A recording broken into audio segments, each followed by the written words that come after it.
ఓం మహాగణాధిపతయే నమః. ఓం గురుభ్యో నమః. ఓం శ్రీమాత్రే నమః.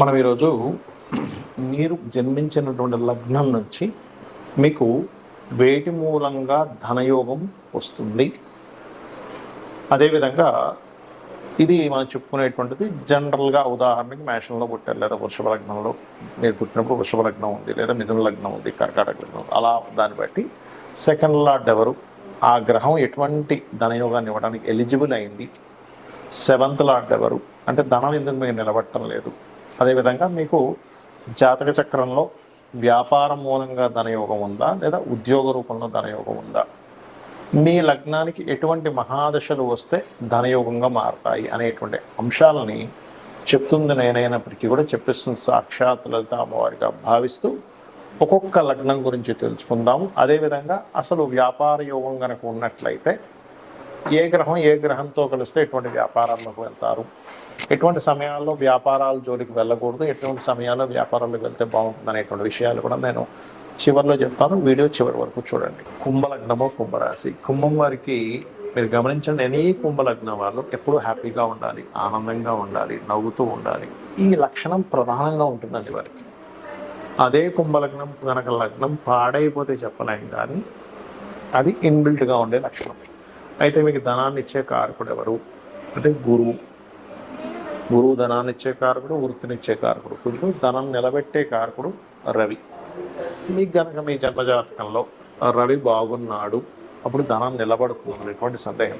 రవి పాడైపోతే మాత్రం నిలబడదండి. కొంతమంది చూడండి, ఏమండి మేము డబ్బులు సంపాదిస్తున్నాం, నేను కొన్ని జాతకాలు చూసాను, భార్యాభర్త కలిసి 2 లక్షలు సంపాదిస్తారు ప్రతి నెల. వీళ్ళ అబ్బాయిని యూఎస్ఏ పంపించారు. వీళ్ళు సంపాదించినంత ఆ అబ్బాయి అక్కడ ఖర్చు పెట్టుకోవడానికి చేసేవారు. వీళ్ళకి ఎంత ఇదంటే ఇద్దరు గవర్నమెంట్ జాబ్ హోల్డర్స్, కానీ ధనాలు పట్టాల. ఎందుకు అంటే రవి పాడయ్యాడు, రవి సంతానానికి కారణం. అలా ఉంటాయి అన్నమాట. కాబట్టి ఏమిటి, మీకు ధనం నిలబట్టడం లేదంటే రవిగ్రహం పాడైంది, ధనం రావటం లేదంటే గురుగ్రహం పాడైంది. ఇది గుర్తుపెట్టుకోండి. రావడం వేరు, నిలబడటం వేరు. ఆ రావడం కూడా ఎలా రావాలి, వ్యాపారంలో రావాలా, ఉద్యోగంలో రావాలి. ఇది నేను మీకు ఎండింగ్లో చెప్తాను ఎలా అనేటువంటిది. మీరు వీడియో మొత్తం చూస్తే అర్థమవుతుంది. అయితే గురువు 2వ అధిపతి అయినందుకు teachings, trainings, banking, consultancy centres, ఇట్లాంటి వాటిల్లో వస్తూ ఉంటాయి. అయితే ఇక్కడ గురువు ఏమాత్రం పాడైనా మీకు ధనం అనేటువంటిది సరిగ్గా నిలబడదు. మరి గురుబలాన్ని పెంచుకోవాలంటే గోవులకు అరటికాయలు తినిపించడము, దక్షిణామూర్తి స్తోత్ర పఠనం చేయడము, లలితా సహస్రనామాల్లో ఓం ధర్మాధ్యక్ష, ధనాధ్యక్ష, ధనధాన్య వివర్ధని అయిన మహాన నామస్మరణ చేయడము ఖచ్చితంగా మీకు ధనపరమైనటువంటి అభివృద్ధిని ఇచ్చి తీరుతుంది. లేదంటే గురువు చాలా బాగున్నాడు, మంచి పొజిషన్లో ఉన్నాడు, ఆ దశ కూడా నడుస్తుంది అన్నప్పుడు టీచింగ్స్, ట్రైనింగ్స్, స్కూల్స్, కాలేజ్ పెట్టుకొని కూడా ఎదుగుతారు వాళ్ళు. అది అలాగే మరొక విషయం ఏంటంటే, ఇక్కడ రవి కనుక సప్తమాధిపతి అయి, అంటే సహజంగా ఈ లగ్నానికి సప్తమాధిపతి అవుతాడు. ఆ సప్తమాధిపతి అయినటువంటి రవి పాడయ్యాడు. అప్పుడు ఏం చేయాలి, సూర్య నమస్కారాలు చేసుకోవాలి. ఎందుకు, పాడైతే ధనం నిలబడదు అంటే ఆ గ్రహాన్ని స్ట్రెంథెన్ చేసుకోవాలి. దీంతో పాటు గృహంలో కూడా మనం తెలియక కొన్ని తప్పిదాలు చేస్తూ ఉంటాం. అంటే ఉత్తరం వైపు రెడ్ కలర్స్, ఎల్లో కలర్స్, ఇట్లాంటి కలర్స్ వేస్తాం. ఉత్తరం వైపు ఎప్పుడు కూడా, ఉత్తరం కుబేర స్థానం కాబట్టి, ధనాన్ని ఇచ్చే స్థానం కాబట్టి కంప్లీట్ వైట్ ఉండేలా చూసుకోండి. అక్కడ ఎక్కువ బరువులు పెట్టకండి. చాలామంది తెలియక అక్కడ స్టోర్ రూమ్ కడతారు, లాక్ చేసి పెట్టేస్తారు, చాలా పెద్ద దోషం. బాత్రూమ్స్ ఉంటాయి, అక్కడ ఉండకూడదు. 9th బెడ్రూమ్లో మనకి ఇంకొక చిన్న మిస్టేక్ ఏంటంటే, 9th బెడ్రూమ్లో అంటే మాస్టర్ బెడ్రూమ్లో 9th మూల బీరువా పెడతారు. ఇది సాధారణంగా అందరూ చేసేది, కానీ ఒకసారి టిల్ట్ అయినప్పుడు దక్షిణ నైరుతిగా మారితే అది వేస్టేజ్ జోన్ అవుతుంది. వేస్టేజ్ జోన్ అయినప్పుడు ఏమవుతుందంటే ఫైనాన్షియల్గా వాళ్ళకి గ్రోత్ అనేటువంటిది ఉండదు. అలాంటప్పుడు ఆ 9th బెడ్రూమ్లో వాయువ్యంలో పెట్టండి, సరిపోతుంది. ఇక్కడ మనకి ధనం అనేటువంటిది వ్యాపార రూపంలో వస్తుందా, ఉద్యోగ రూపంలో వస్తుందా అనేటువంటి విషయం జ్యోతిష్శాస్త్రంలో చాలా స్పష్టంగా ఉంటుంది. అది ఎలా తెలుసుకోవాలి అంటే, స్వేచ్ఛాయోగము అని ఉంటుంది. అంటే శని కేతువులు కలిసి ఉంటే దాన్ని స్వేచ్ఛాయోగము. అది జన్మజాతకంలో 159 యాక్సెస్లో ఉండొచ్చు. లేనట్లయితే రాశిచక్రంలో ఒకే దగ్గర కలిసి ఉండి, లేదా ఒక్కొక్కసారి ఒకే రాశి సంబంధాలు అంటారంటే అది తక్కువగా పనిచేస్తుంది. అంటే వృషభం, తుల చూడ్డానికి షష్టాష్టకాల్లో ఉన్నప్పటికీ, అదేవిధంగా మేషము, వృశ్చికము, మకరము, కుంభము, ధనస్సు, మీనము, మిథునము, కన్య, కర్కాటక సింహరాశుల్లో ఉంటే కూడా అది కొంత కనెక్టివిటీ ఉంటుంది. అయితే 1, 5 అండ్ యాక్సెస్లో కలిసినప్పుడు స్వేచ్ఛాయోగం. అప్పుడు అలాంటి వారికి ఏంటంటే ఉద్యోగం మీద ఇంట్రెస్ట్ ఉండదు, వ్యాపారం చేయాలనే ఉంటుంది. కాకపోతే ఈ కాంబినేషన్ ఉన్నప్పుడు కొన్ని ఆటంకాలు కూడా లైఫ్లో జరుగుతాయి. దీన్ని ఫస్ట్ మీరు బ్రేక్ చేయాలి. ఏ ఉద్యోగంలో అయినా వ్యాపారంలో అయినా కలిసి రావాలంటే ఏం చేయాలి? దానికంటే వెంకటేశ్వర స్వామి ఆరాధన చేయడం కంటే మరొకటి లేదు. లేదంటే గణపతి ఆరాధన చేస్తాం, చేయండి, తప్పేం కాదు. ఇది మెయిన్. రెండవది ఏంటంటే మీ పర్సనల్ చార్ట్లో అసలు వ్యాపార యోగం ఉంటే లేదా ఉద్యోగ యోగం ఉంటే ఎలా ఉందో తెలుసుకోండి. ఉద్యోగ యోగం ఉంది, వ్యాపార యోగం లేదు. అలాంటప్పుడు కొంతమందికి ఉద్యోగం ఇక్కడ ఉండి మీరు పుట్టిన ప్రదేశము, మీరు పెరిగిన ప్రదేశము, మీరు చదువుకున్న ప్రదేశాల్లో రాదు. ఒక్కోసారి ఎందుకు రాదు అంటే వారికి 2, 12 అది కొన్ని యోగాల్లో అది మంచి యోగం కాదని చెప్పారు. కానీ ఇప్పుడున్నటువంటి సమాజంలో అందరూ విదేశాలకు వెళ్ళి సంపాదించుకునేటువంటి రోజులు మనకు నడుస్తున్నాయి. కాబట్టి సర్వసాధారణంగా 2, 12 అంటే విదేశీ ధనయోగంగా మారింది ఇప్పుడు. కాబట్టి 2, 12 కాంబినేషన్ ఉన్నట్టు 2వ అధిపతి 12వ అధిపతి కలిసి ఆ పోర్ట్ఫోలియోలు కనుక బలంగా ఉండి ధనయోగం బలంగా ఉంటే వీళ్ళు విదేశాలకు వెళ్ళడం ద్వారా సెటిల్ అవుతారు, ఎంత దగ్గరగా సెటిల్ అవ్వరు.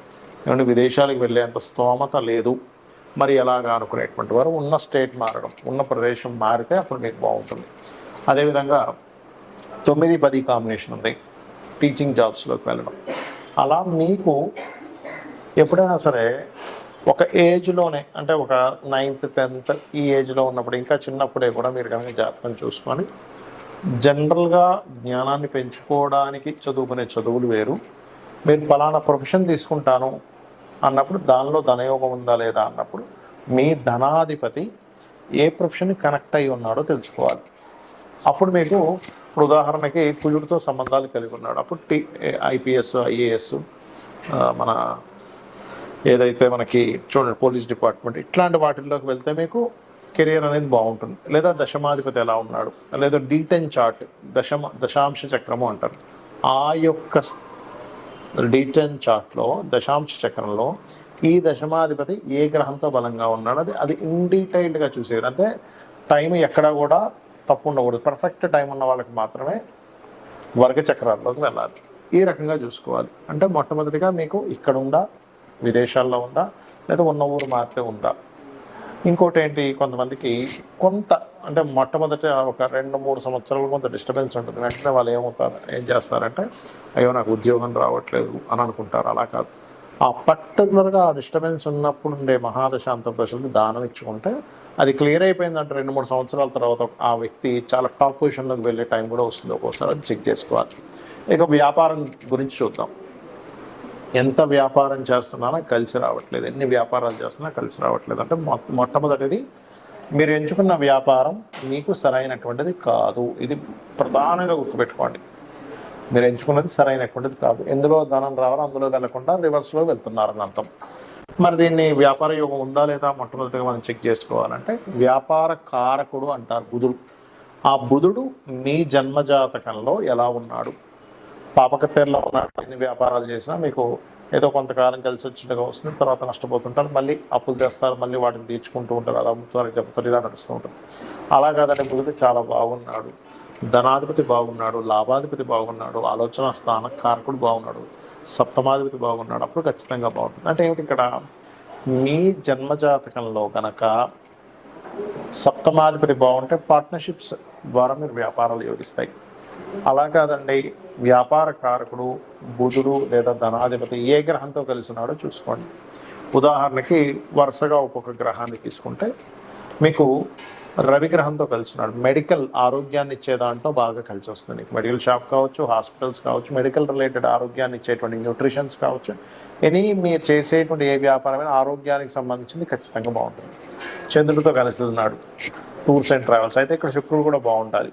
టూర్స్ అండ్ ట్రావెల్స్, లేనట్లయితే ఫుడ్ రిలేటెడ్ బిజినెస్లు, మెడిటేషన్ సెంటర్స్, ఆహ్లాదాన్ని కలిగించేటువంటిది, బట్టల షాపులు, ఇవన్నీ కూడా బాగుంటాయి.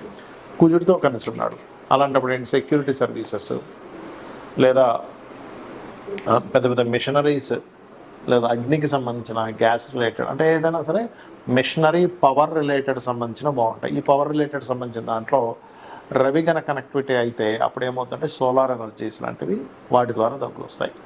మరి బుధుడే అయ్యాడండి మీడియేటింగ్, మార్కెటింగ్, డిజిటల్ మార్కెటింగ్, అడ్వర్టైజ్మెంట్లు ఇట్లాంటి వాటి ద్వారా వస్తుంది. గురువు కనెక్ట్ అయ్యాడు, teaching related, guiding related, consultancy related, వీళ్ళతో ధనాధిపతి, లాభాధిపతి, సప్తమాధిపతి అంటే ఈ కలయికలు ఎంత బలంగా ఉన్నాయి. మంచి నీచభంగ రాజయోగం ఉంది, అద్భుతమైన స్టేజ్కి వెళ్తారు. లేదండి అంత పెద్దగా లేదు అంటే చిన్న వ్యాపారం ఏదో చేస్తూ పోతుంటారు. ఎందుకంటే వ్యాపారం అనేది రోజుకి ఒక 500,000 రూపాయలు సంపాదించేది వ్యాపారమే అవుతుంది. రోజుకి కొన్ని 100 కోట్లు టర్న్ ఓవర్ చేసేటువంటిది కూడా వ్యాపారమే అవుతుంది. అయితే వీళ్ళ యొక్క వ్యాపారం యొక్క బలం ఎంత ఉంది అనేది మహాదశ, అక్కడ ఉండేటువంటి గ్రహాల యొక్క కలయిక, అక్కడ ఉండే పట్టినటువంటి యోగాన్ని బట్టి డిసైడ్ అవుతుంది. ఇక అదేవిధంగా శుక్రుడు కనెక్టెడ్, అందము, ఫ్యాషను, బ్యూటీ రిలేటెడ్ సంబంధించినవి, స్త్రీలకు సంబంధించినవన్నీ శుక్రుడు. అదేవిధంగా రవి బంగారానికి కూడా వస్తుంది, అంటే బంగారు వ్యాపారానికి రవి కూడా వస్తుంది. శుక్రుడు కొన్ని అందమైనటువంటి వస్తువులు ఇవన్నీ కూడా. శని కన్సల్టెన్సీ సెంటర్స్లో ముఖ్యంగా జాబ్ కన్సల్టెన్సీ, లేబర్స్ని పంపించి వాళ్ళ ద్వారా ఇప్పుడు కొంతమందిని కన్సల్టెన్సీ కొన్ని ఉంటాయి. ఎలా అంటే వాళ్ళ దగ్గర నుంచి మనిషి మన దగ్గరికి వస్తాడు, ఆ వ్యక్తికి ఆయన ఇచ్చేది ఒక 20,000 అయితే మన దగ్గర 22,000, 23,000 తీసుకుంటాడు. ఆ 3,000 మార్జిన్ పెట్టుకుంటాడు, లేబర్ సప్లై చేస్తాడు అలా. లేదా ఆయిల్ బిజినెస్లు, లేనట్లయితే ఐరన్ బిజినెస్లు, ఇవన్నీ శాటర్ ఇస్తాడు, గుర్తుపెట్టుకోండి. ఆ రకంగా రాహువు కేతు అయితే రాహుకేతు ముఖ్యంగా రాహు సాఫ్ట్వేర్ రిలేటెడ్, కేతు ఆధ్యాత్మిక సంబంధించినటువంటివి, అదేవిధంగా కెమికల్ రిలేటెడ్ ఇట్లాంటి వ్యాపారాలు. ఇక్కడ ఏంటంటే ఒకటి మన జన్మజాతకంలో ఏ యోగం ఉందో తెలుసుకొని వెళ్ళడం ఒక ఎత్తు. అసలు ఏ యోగాలు లేవండి, చాలా ప్రాబ్లమాటిక్గా ఉందన్నప్పుడు అమ్మవారిని నమ్ముకుంటూ అమ్మవారి ఆరాధన చేసుకుంటూ ముందుకు వెళ్ళడం. జాబ్ రావట్లేదు, ఓం మాణిక్యముకుటాకార జానుద్వై విరాజితాయే నమః, లేదా ఓం శ్రీమాత శ్రీ మహారాజ్ని శ్రీమత్ సింహాసనేశ్వరే నమః. ఈ 2 నామాలు ఏది చేసుకున్నా మీకు జాబ్ అనేటువంటిది వస్తుంది. అయితే భక్తి శ్రద్ధలతో నమ్మకంగా చేసుకోవాలి. వ్యాపారంలో రాణించలేకపోతున్నాము, ఓం ఇంద్రగోప పరిక్షిప్త స్మరతోనాభజంగికాయే నమః అనే నామస్మరణ ఖచ్చితంగా మీకు వ్యాపార అభివృద్ధిని ఇస్తుంది. శ్రీమాత్రే నమః.